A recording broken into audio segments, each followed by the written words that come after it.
Welcome back to AI TV. This is Monster Monday. Our focus for the vlog on Monday is to feature some of our creatures that are in some of our stories.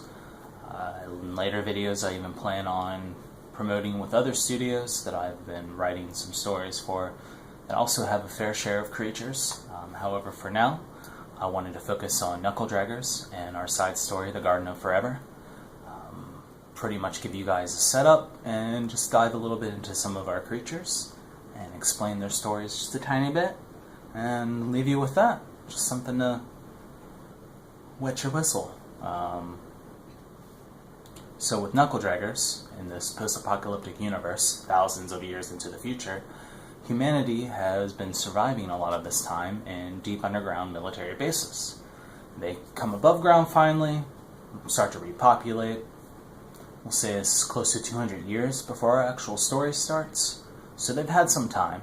However, during this time, their government, the SNAC, South North Allied Conglomerate, has started to discover anomalies and or gate events, and with this discovery has started to expand and creating their own government organization that they call the Knuckle Draggers, hence our story.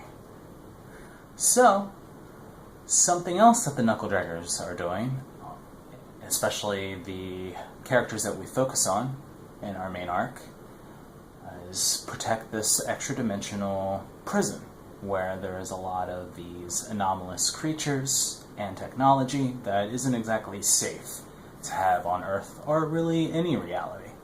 So they are kept here.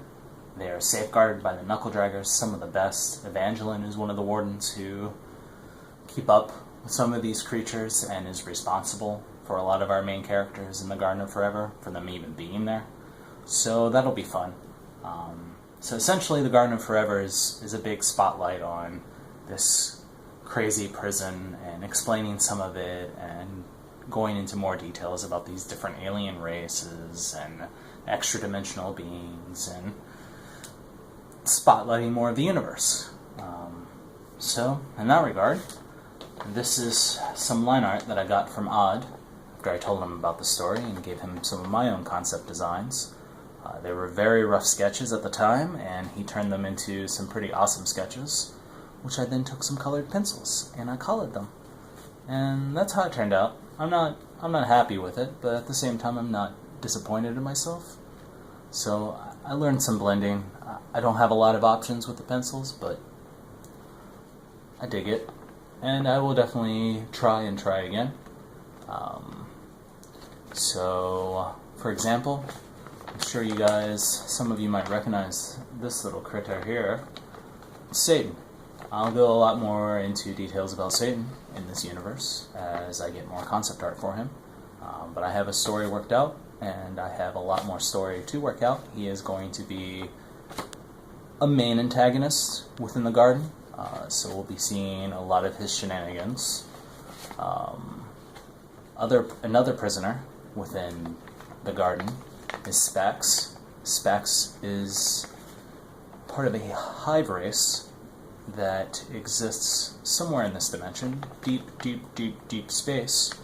And his team of terraformers were sent to Earth to change the atmosphere of the planet and allow their species to inhabit it.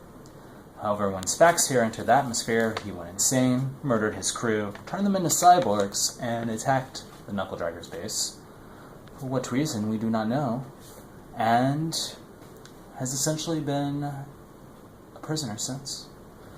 And that's been there for about a decade now. He's a lot of our comedic relief. His species has the ability to regenerate, as well as understand when other people are trying to enter their mind.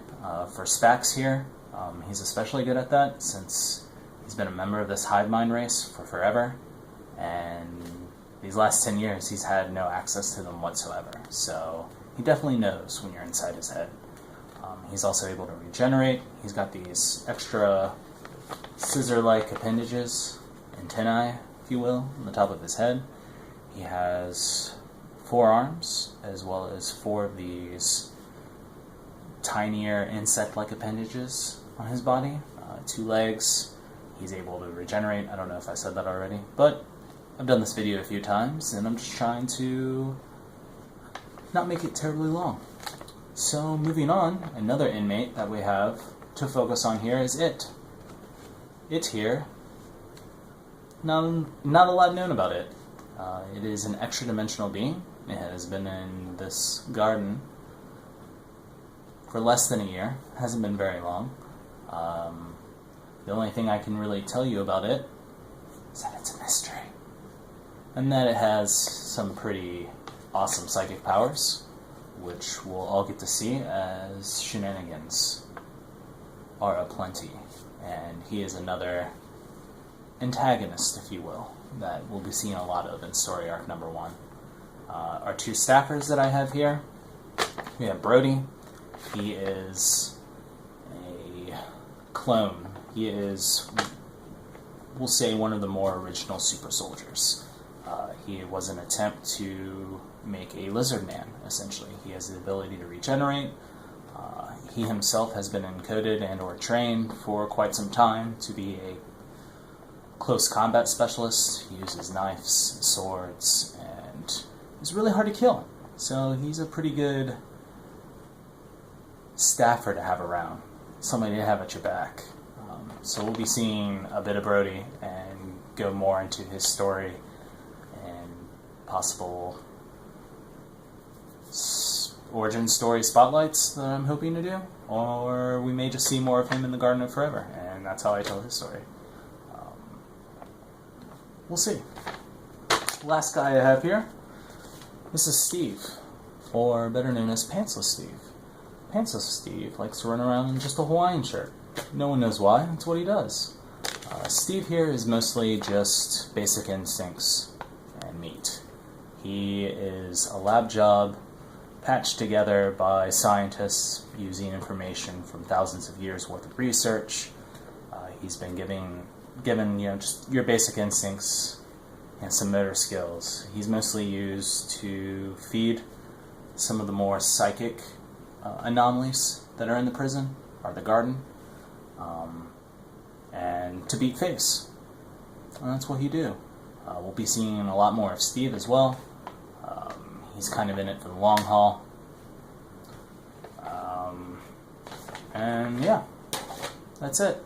That's it for my spotlight. Thank you for tuning in and checking us out on Monster Monday. Be sure to hashtag Monster Monday or support the indies, aspire to inspire, or indie power. It might be a thing. It starts to happen more frequently here and on our Twitter feed. I'll drop some links below.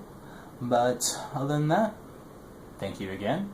And if you haven't yet, check out our patreon.com/agromaniainc. And be sure to leave me feedback, comments. Feel free to email me at agromaniacs@gmail.com. I'm all about it. So hopefully I'll hear more from all of you soon. And thanks for watching.